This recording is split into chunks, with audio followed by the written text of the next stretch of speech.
রাত তখন ঠিক 11টা। নির্জন রাস্তায় এক যুবক দ্রুত পা চালিয়ে চলেছে। তার নাম আরিফ। সারাদিন অফিসের কাজ শেষে বাড়ি ফিরছে। তবে আজকের রাতটা ছিল অন্যরকম। একটি পুরনো বিল্ডিংয়ের সামনে দিয়ে যাওয়ার সময় হঠাৎই সে শুনতে পেল কারো কান্নার শব্দ। আরিফ থমকে দাঁড়ালো। চারদিকে তাকিয়ে দেখল রাস্তা সম্পূর্ণ ফাঁকা।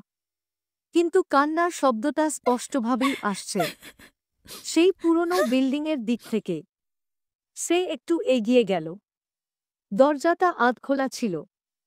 ভিতরে একটা ম্লান আলো জ্বলছিল। কৌতূহল সামলাতে না পেরে ধীরে ধীরে ভিতরে ঢুকে পড়ল। কেউ আছেন? আস্তে করে ডাক দিল সে। কোনো উত্তর এলো না। কিন্তু কান্নার শব্দটা তখনও শোনা যাচ্ছে, এবার আরও জোরে। হঠাৎ ঠান্ডা বাতাসের ঝাপটা এসে লাগল আরিফের গায়ে। বুকের ভেতর ধুকপুক শুরু হলো।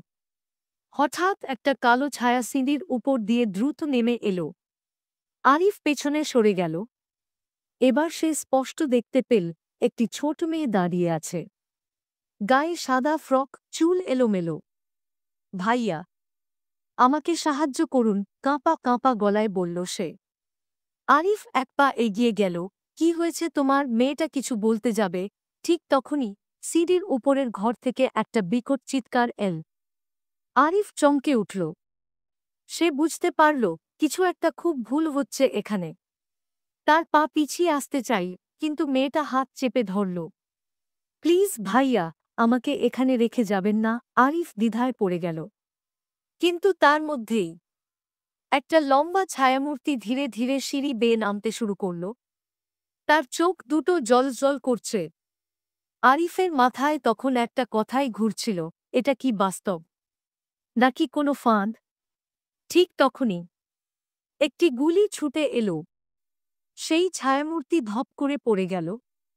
আরিফ অবাক হয়ে পেছনে তাকাল। একজন পুলিশ বন্দুক হাতে দাঁড়িয়ে আছে।